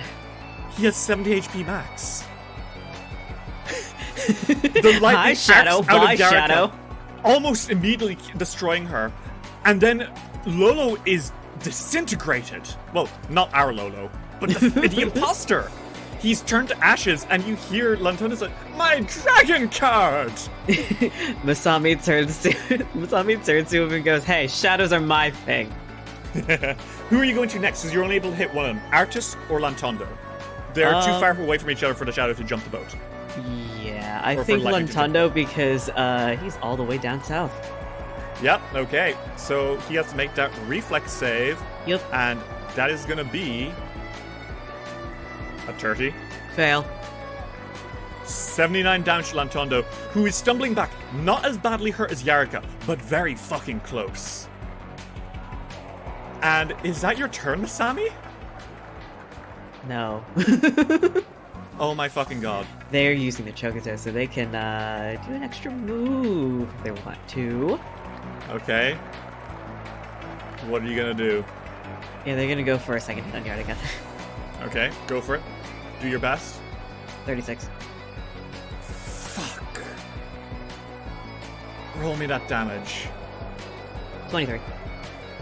Chuji, you were distracting Yarika so much. She wanted to prove to you that she had learned a lot from you. She was ready to fight as hard as she could, as bravely as she could, to take you down a peg. And she neglected to look over her shoulder until it was too late. Yarika is knocked out of Masami's way directly into you, Chuji. Do you do anything as Yarika's thrown your way? Do I get to stand still? I will allow you to stand still. How are you going to stand still, Yarika?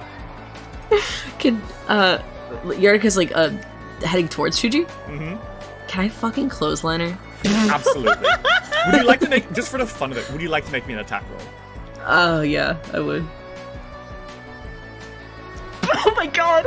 Tell me I did not just hear the crit sound. I changed tabs. Tell me I did not just hear the crit sound. You did. It's a You 48. really did. I think you heard the crit sound, my dude.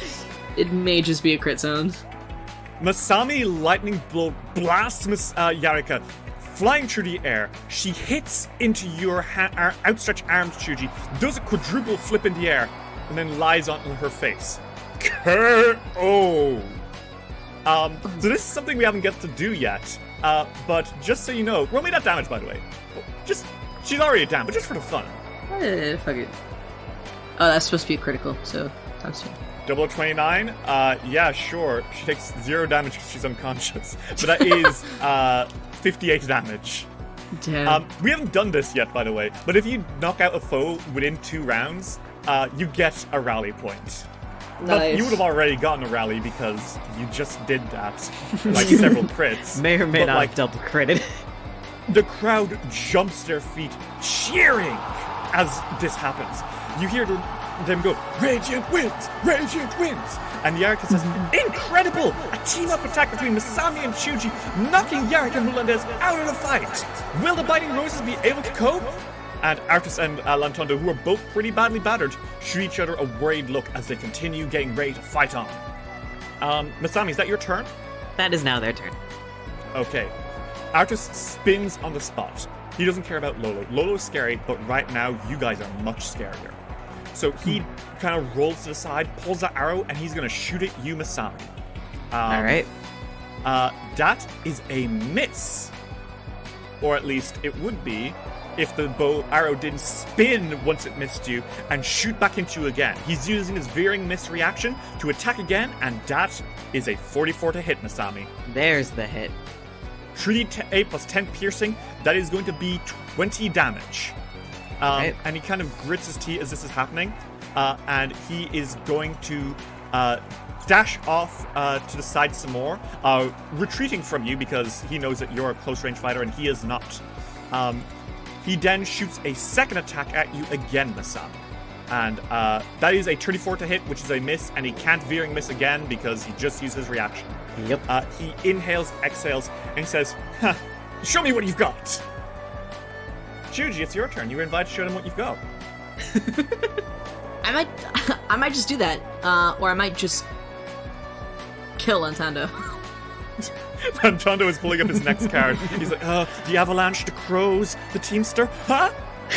Oh god. I think that Masami's got this. I think I want to see Masami be terrifying and get Artis's ass. Okay. So Shuji's gonna go for Lantondo. Okay, go for it. Attack! Alright. I fucking kill. Chuji's going to Flurry of Blows. Okay. No! I was like, oh, you rolled really low. It's fine. They're both hits. It's 38, 35. Okay, roll me that damage, and he needs to make a fortitude save if he survives to see if he can avoid being stunned. 31 and 27. He's still up. Barely. Damn. Ooh. 18 Okay. HP left as you rush over to the Wirewood spellcaster. And Lantondo stumbles back, gasping in pain, like, ooh, ow! And they're gonna need to make a fortitude save. That's a 40. What's your class DC? My class DC is 35. Okay, so he is not stunned. You've one action left? I do have one action left, and this would be at a -10. Fuck it, we ball. Fuck it, we ball. Fuck it, we ball. Oh my God. No way. No fucking way. Fuck it, we ball. I didn't even hit the right button, but that would have been a nat 20 no matter what. So that's a 40 to hit, which is a crit. That's a 40 to hit. Shichuji, what the fuck do you do to Lantondo, your friend? He's Wouldn't you like to see the hidden truth card? The lawful good card of intelligence representing discovery of greater truth within? Or the snake bite, the chaotic evil card of intelligence representing poison, venom, I'd like to do assassination, 54 damage to my friend, Lantondo. 17 HP! Well, ain't that just the thing? Lantondo is not flying through the air. He's on fire. He's blasted into the crowd. I think he actually goes into the crowd. Yeah, Chuji flings him into the stands. Some people catch him, and Tagada Emi says, "By the gods! The radiant winds are blasting through this fight in record time! The Biting Roses are doing their best, but sometimes Invincible's just too good!"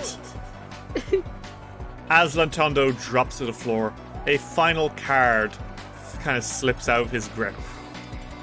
The neutral evil card of Strength. The Beating. An assault from all quarters, or the mental dissolution of the self.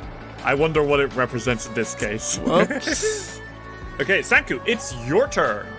So right now, Yarika is down, and Lantondo is down. I will say, Grandfather Mantis is still up. However, he's kind of a weird case. He's not exactly his own independent creature. He's not, he's currently just kind of fighting on impulse out of Yarika's dreams. But if he is the last one standing, he does not count as his own combatant, you know? It's That's like fair. if Lolo were the last combatant on your team. That's so unfair. Lolo's a tax-paying citizen. Okay? He definitely isn't. Oh, so he avoids taxes? 100%. Yeah, that's fair. That being said, Grandfather Mantis is still an active combatant. He has 2 actions on each turn, and he's going to kick ass if you're not careful. So, what do you do, Sanku? Well, I would do this to Artis if he was closer, but he's not. So Grandfather Mantis, I'm gonna cast Elemental Betrayal on him with fire magic. Uh-oh. I can see where this is going. Yeah. And then I'm gonna use Fireball, Scattered Fire, even Okay. on both Artis and Grandfather Mantis. Okay. Sanku, how does this look again? You know those fireworks that when they're flying into the air make like a whining noise? Yes, like that. I think that's what Fireball looks like for him. I think most fire magic is fireworks themed because he aesthetically did it on purpose. I think these ones are just like the kind that explode into like the really big ones. You know, like the ones that happen, not the last firework, but like the ones that are like leading up to like the climax during a firework show. They're like really big and just like, I think they're mostly blue. It's like blues and purples, the watery ocean colors. Well, this sea of blue fire erupts and crackles around both of them. And let's see how they do. Okay. He got a 33. Does that pass? Nope, that's a failure. Okay, and Grandfather Mantis, he gets a 45. That's a success. Holy But Not a crit success. Yeah. Jesus, your DC is high. full casters. Oh my god, that's a lot of dice. Full casters. so that's 51 damage to Artis, and it would be 25 damage to 25 damage plus your elemental betrayal means that it would do 31 damage to Grandfather Mantis. fireworks roar through the stadium and the crowd cheers. They are completely on your side. This is an incredible fight for them. Sanku, you shoot out these blasts and Lolo roars. And in the stands, you hear Tagada Emmy kind of like shouting out and saying, "Come on, Radiant wins! Show them what you've got!" Artis is still standing, but who knows for how long. Grandfather Mantis time. He isn't able to win on his own as a minion, but he is going to avenge Yarika. And he rushes for you, Masami, using a pounce attack, where he moves and attacks in one action. And that is going to be a strike. Mm-hmm. Grandfather Mantis cleaves into you with a 44 to hit. Ooh, that hits. And that is going to be 27 slashing damage as he cuts into you. Okay. And he's going to grab you as a free action. Oh, he grabs. The mantis catches you in its claws, and it shrieks out, and it's going to try claw you one more time. It doesn't get 3 actions, only 2. And that's going to be 38 to hit. Yep, that hits. Another hit. 32 damage to you again, Masami. Okay. You are being mauled by this thing, and it is now your turn. The ghost of this guy is still... Yeah, I know she's on fire.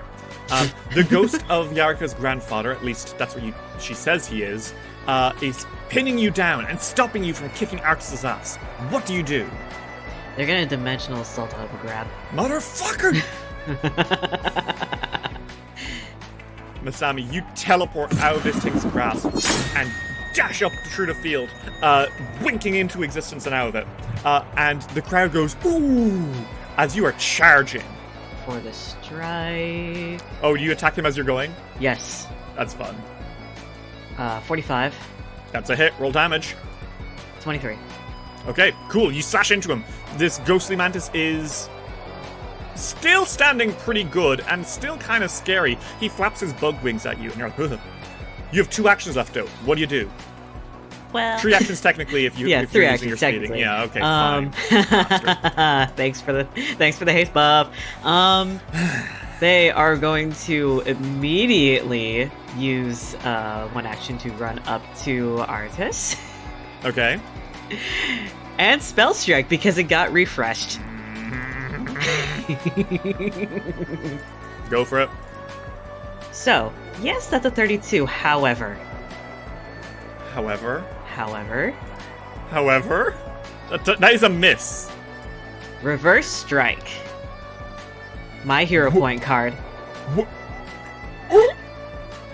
What does reverse strike do? Play after you fail an attack roll. You get a success on the attack roll rather than a failure. Uno reverse card, bitch! How does this look? Ooh, I think what happens is Masami misses the first strike, and then they let go of their sword midair. Mm-hmm. Twirl, catch it with the other hand, and strike backhanded. Oh my god. I think Artis looks confident for just a second. And then, roll me that damage. The damage from the sword is 22 damage. Okay, he takes it. And then the spell strike. Gouging Claw, Kitsune Hand incoming. Okay. 28. And Masami, with that, your claw makes contact with Artis, and you slam him out of the way, and he rolls over a few times before landing on his back. K.O. All of you are panting, catching your breath. And then it dawns on you. You did it. You won the semi-finals, which means you made it into the finals itself. Oh my god. I think Senku sort of is like, okay, I'm gonna lie down, and then he lies down on the floor. The crowds are roaring and cheering, punching the air. You see in the crowd, Kazuhida is like shaking his fist. Yes, yes. And Tagada Emi says, "Impossible! It's been done. The Radiant wins! They've made it all the way into the finals! We have our first finalists for the 30th Ruby Phoenix Tournament! How are you guys all doing? Senku doesn't get to lay down for long because Chuji is picking him up, picking Masami up, fucking flinging him around. They are celebrating on the field. I think... So you know how, like, when something happens to you and you just don't feel it for a while?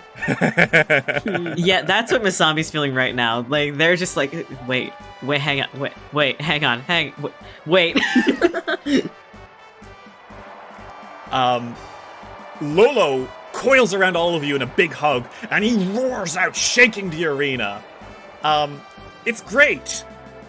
Yarika gets up and slowly walks over to you all. And Grandfather Mantis, puts his arms around her shoulders, making sure she's okay. And she walks up to you, Chuji, and she shakes her hand and says, well, I can't say I left the Ruby Phoenix tournament with any regrets. I'm glad I was able to fight the Radiant Twins. Chuji pulls Yarika into like a hug, like the handshake kind of hug, Mm-hmm. And she hugs back. You did. Properly hugs back. You did fucking great. I didn't even get to show you my spell punch. And she charges a spell around her hand and she punches you lightly. I did a whole Magus thing. I saw Masami training and tried to figure out myself. It was great, but oh well. You all got the better of me. Artis gets up beside you, Masami, and puts a hand around your forearm and kind of pulls himself up and then hugs you a little bit as well and says, a well-deserved win. You did incredible, Masami. I'll be honest, it hasn't hit, but hey, nice shooting. You actually, I'll be honest, out of any person who has hit me from a distance, I think you've hit me the most. Well, maybe in the future we'll have a chance to fight again, and I'll show you what I'm really made of then. Oh, a challenge. Perfect. Lantondo gets up and he kind of hobbles to you, Sanku, and says, Oh, my card was in reverse. Oh, the big sky was up inverted, so it was a change for you. Sorry. Well, a worthy win, wouldn't you say? And he kind of high fives you with a cool wooden hand. You are very quickly rushed off the field. Because, after all, that's only one half of the finalists chosen. The second half of the semi-finals starts. Standing on one side of the field are Tino's toughest. Tino, champion of Aurori, punches his hands together and hypes up his team. Come on, guys. We've come so far. We've fought for so many friends. Let's show the Lightkeepers what we've got. Gig slams her hammer down and says, we're gonna make it to the finals, and we're gonna show everyone that sometimes the underdog really bites down hard. Zumi kind of flicks a hand and says, I've really learned a lot of new spells during this whole tournament. Why don't I put them all to use? And Malako swings their swords around and says, yes, let's do just that. As the fight gets ready to begin, on the other side, Sutak Noir doesn't really look too aggressive. She just kind of checks her nails and says, don't worry. We know a threat when we see one. We won't go too hard on you. After all, I see no threats before us. And her mocked familiar flickers on her shoulder. Dikusanam flexes and says, I'm gonna have fun beating you all into a pulp. Hu Ying kind of just swings a bag of coins around and says, how about this? I bet you we're gonna kick your asses. And she throws them all a coin and says, here, you can bet with my money, since you clearly don't have any of your own. And Azkanak the Exile says, we really shouldn't be just messing around. It's crucial that we win. Let's go. And so, the fight begins. It is a veritable blitz. And Tino's toughest, who you have seen grow from the very bottom to the very top, fights with more energy than you've ever seen them go.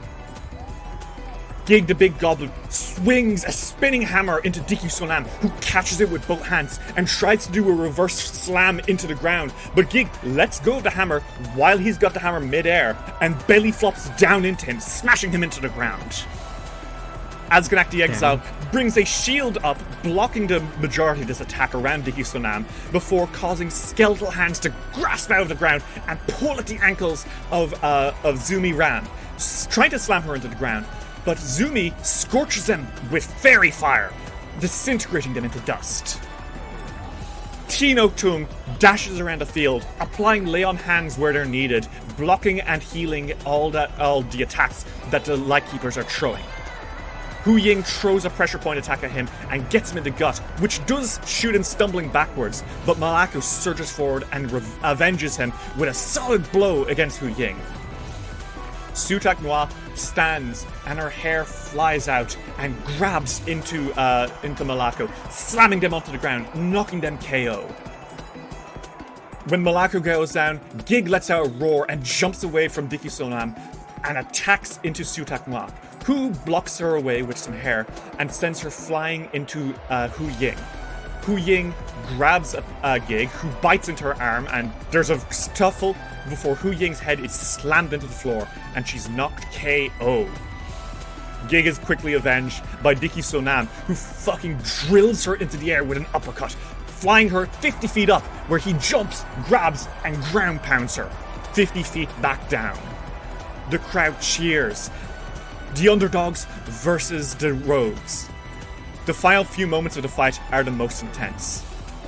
Tino Tung dashes against Sutak Noir, the last remaining member of the Lightkeepers. Hair blocks fist. Fist punches into body. Magic surges forward. And a flash of lightning explodes into Tino, who yells in pain. But he keeps going, because that's what heroes do. Seeing that he's low on HP, he stumbles back, dodges a hair punch from Sutak Noir, and he puts a hand to his chest, casting Lay on Hands. And nothing happens. He looks at his hand in confusion and realizes, oh, he used all his Lay on Hands. And then Sutak Noir delivers a disintegrate ray into Tino's gut, searing him with pain. He stumbles back a little bit, rushing forward, punches her in the face. She catches it with a hand just before it makes contact and punches back. There's a cloud of dust that covers the arena, and two silhouettes stand. One falls. And Tino Tung is standing. And the crowd start to cheer before he drops to his knees. KO. And Sutak Noir pushes herself up and smiles. The Lightkeepers have won. This rematch match had the same result as the first time. Higata Emi calls out and says, "That's it! Despite a valiant effort, Tino's toughest are not leaving the losers' brackets. The champions of the Ruby Phoenix tournament will either be the Radiant Winds or the Lightkeepers!" Are you crying? Tino! I'm never gonna fucking forgive you. I thought you didn't care that much for Tino. Oh, Of they were course I gonna fucking- lose what? anyway, you said. The You said that yeah, several times on Danger Island. That's Yes. so sad. But I hate the Lightkeepers. Tino's my dad. I'm gonna beat the shit out of him, but he's my dad. What's my papa? I think he's in bad mood. He's just annoyed now. Oh, it was so close again. Damn. Senku crosses his arms. He's like, I already kicked their ass, and they're not gonna like it. Tino slowly gets up, and he offers Sutak Noir a hand. She ignores him, Bitch. I hate She- her. turns to look at the crowd. She locks eyes with you three, and she brings her hair to her mouth and blows you all a kiss. Rematch. Payback for Danger Island. The crowds are cheering. They love the Lightkeepers, they love the Radiant Winds. tomorrow is going to be the biggest fight in literally a decade for this city. The finals of the Ruby Phoenix tournament. And yet, they have no idea how big the next few days are going to be for this city.